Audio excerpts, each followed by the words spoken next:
Pria biasa, Oh, pria. as a human gitu kan? Iya. Normal gitu. Normal gitu. Ya adalah pastinya Kak. Oke, terus? Apalagi waktu di LIDA 2020 itu aku kan dapat kemalangan juga, dapat kabar dari kampung kalau adik aku itu meninggal. Umur berapa? Umur 16 tahun. Perempuan? Laki-laki. Laki-laki. Iya. Waktu itu aku di top berapa ya? Top 56. Oh ya, menuju dari top 70 dari top 70 menuju ke top 56. Wah, Aku sulit dapat ya? kabar gitu kalau adik aku meninggal di kampung gitu. Itu justru jadi beban tersendiri bagi aku Kak gitu. Iyalah, sulit. Karena belum itu. lagi beban apa ya kalau kita bilang waktu di kompetisi itu beban mikirin SMS banyak ya SMS-nya. Iya, itu beban. Terus juga belum lagi beban hafalan lagu, ngulik lagu apa Belum segala aransemen-aransemen kan? Aransemen banyak bebannya. Ditambah lagi aku dapat musibah kayak gini. Iya.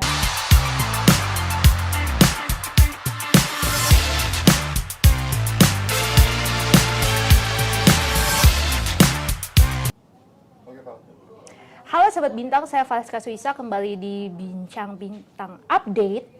Dan kali ini saya kedatangan tamu, seorang penyanyi dangdut muda, cakep, ya manis lah ya, ganteng, yang sekarang lagi happening di FTV itu loh, Pintu Berkah yang spiritual. Inilah dia Mas Devri Julian. Betul? Halo, ini sapaannya apa ini? Sahabat Bintang. Sahabat Bintang, hai semuanya, salam kenal, aku Devri. Familiar gak mukanya nih guys? Yang Familiar suka nggak ya? yang suka memberikan pesan-pesan moral Iya, lewat ujangan-ujangan actingnya ya. hidayah gitu ya. Ujangan hidayah. Hai Devri, apa kabar? Kabar baik, Kak Vales. Gimana Nah, kabarnya? Aku alhamdulillah saya masih hidup, Dev. Masih hidup Bersyukur ya? ya. Sama masih dong hidup. berarti ya. Kita sudah melewati badai kehidupan berapa kali kan? Wow. Pandemi sekali, 2 kali kan, sampai hari ini masih bisa hidup dan masih bisa tertawa di depan kamera. It's a wonderful thing, right?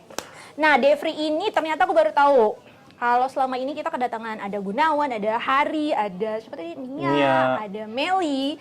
Itu semua adalah Liga Dangdut 2020. Iya, seangkatan semua sama Semua aku. seangkatan sama Devri. Cuman mereka di 5 besar, aku yang 18 besar jauh. Nah, ini 18 besar dan baru saja mengikuti lanjut ya di ajang TDA, The Dangdut Academy. Academy 2000, Dangdut Academy Tahun 5. ini, Ya, tahun 2022. Nah, bisa ceritain nggak kok bisa dari Lida nih 18 Iya, besar, iya, terus iya. kamu kok nekat ikut Dangdut Academy lagi segitu insist persisnya. Segitu Persistence. menggebu-gebunya kah gitu ya? Iya. Oke. Emang boleh ya? Apanya? Tapi boleh ya dari Lida terus ikut lagi The Academy itu oke? Ya buktinya aku ada di situ Iya, kan. makanya itu boleh ya? Tahun sebelumnya bukan yang nggak bisa ya? Apa? Nah, nanti aku ceritain. Oke. Oke. Oke. Jadi awalnya itu Kak, aku pernah ikut sebelumnya di tahun 2019. Aku ikut seleksi LIDA tahun 2019. Cuman waktu itu Devri cuman sampai tahap video booth. Kan ada beberapa tahap tuh sebelum diberangkatkan ke Jakarta. Yes. Jadi di setiap daerah itu diadakan audisi gitu. Orang Indosiarnya visit ke setiap daerah, 34 provinsi gitu. Jadi aku audisinya di Pekanbaru. Waktu itu aku audisinya sampai video booth doang. Awalnya ngantri kan gitu dari pagi sampai jam berapa ya aku masuk studio. Sampai jam 1 gitu deh. Tahap pertama itu seleksi untuk ke tahap kedua gitu. Pokoknya finalnya itu di video booth. Aku cuma sampai di situ aja, nggak nyampe ke Jakarta, nggak Itu yang ditelepon. 2019. 2019. Nah, pada saat 2019 akhir diadakan audisi LIDA 2020. Nah, aku ikut tuh LIDA 2020. Sama prosesnya gitu. Tahap sampai ke video booth. Alhamdulillah aku di calling orang Indosiar untuk mewakili Riau gitu. Dia nggak capek-capek ya dari 2019, 2020 ikut lagi. Ya karena optimis itu tadi, karena kita merasa punya bakat, kenapa tidak disalurkan. Kamu memang impiannya memang mau menjadi seorang penyanyi dari kecil? Kalau dibilang impian enggak sih Kak, karena aku sadar bakatku di situ, bakatku di nyanyi. Kenapa sih aku nggak meneruskan? Dari usia berapa kamu sadar? Dari umur 9 tahun. Karena memang aku dari kecil itu udah terbiasa dengar lagu dangdut. Karena orang tua aku itu penyanyi dangdut dari panggung ke panggung. Di sana, di Iya, daerah? di sana. Iya. Jadi aku karena udah terbiasa dengar musik dangdut, ibaratnya kayak udah terbiasa gitu Kak. Dari pagi, sore, biasa diputerin lagu dangdut. Ya udah. Jadinya ya kayak udah mendarah daging ya, mau nggak mau ya? Kayak mendarah daging gitu. Oke. Aku coba-coba ikutin nyanyi-nyanyinya, dan ternyata aku dikomentarin waktu itu sama ibu waktu kecil itu. Dibilang gini, wah bagus juga ternyata suara kamu nyanyi dangdut ya gitu katanya.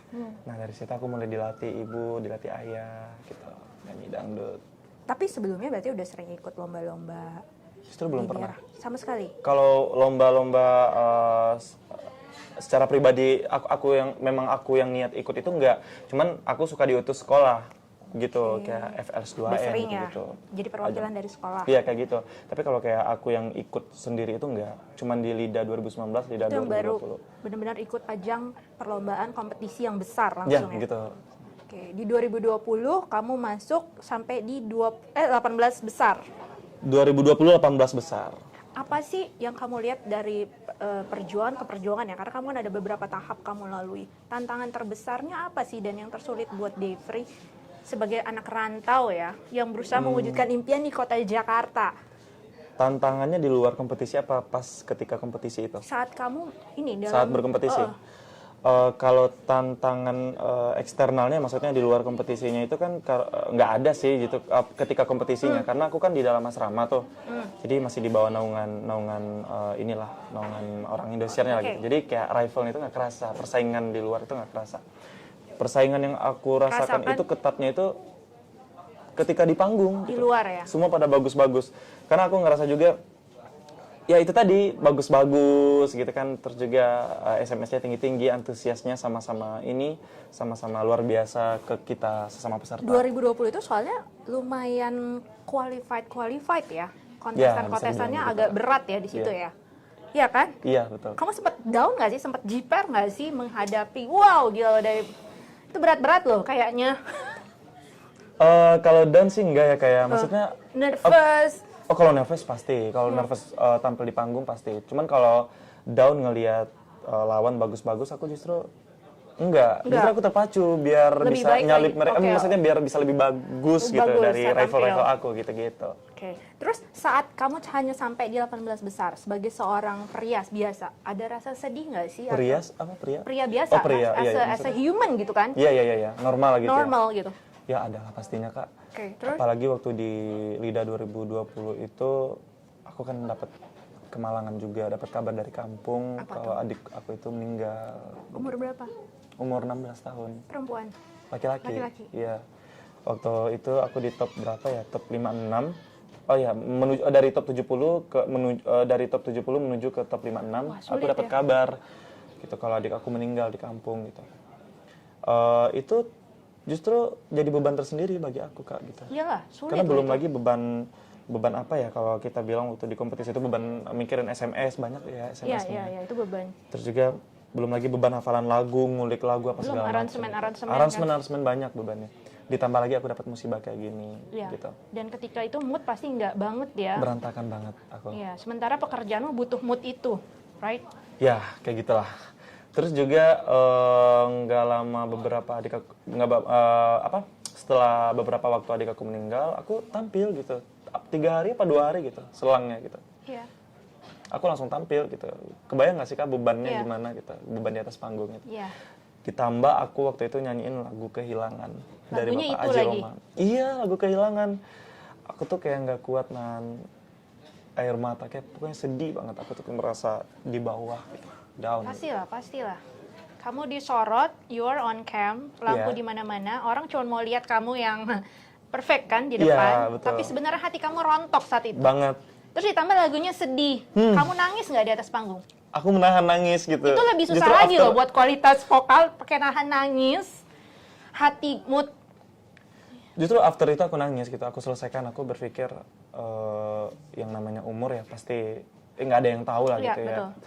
Ya yang udah, kalau udah diambil Tuhan ya kita bisa apa gitu. Kita cuma bisa mengikhlaskan gitu ya kayak. Ya aku selesaikan lah, profesional gitu. Profesional, ibaratnya kalau dikerjain profesional dalam bekerja gitu.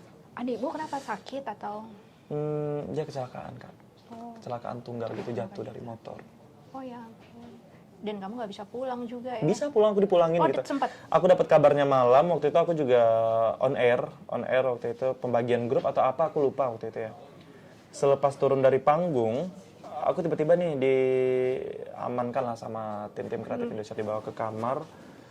Kayak memastikan lah gitu, Devri, bener nggak ya, kamu punya adik nggak yang namanya Hekal? Oh iya, saya punya adik. Gitu. Karena yang nelpon dari kampung itu waktu itu bukan keluarga Devri justru, orang lain yang ngambil handphone ayah gitu, buat calling Devri buat calling tim kreatif gitu. Intinya mereka itu memastikan lah gitu, dan tahunya benar gitu. Mereka bilang adik kamu udah pulang duluan. Aku kaget dong, pingsan di tempat kayak gitu. Ujian ya. Subuhnya aku langsung pulang ke Riau.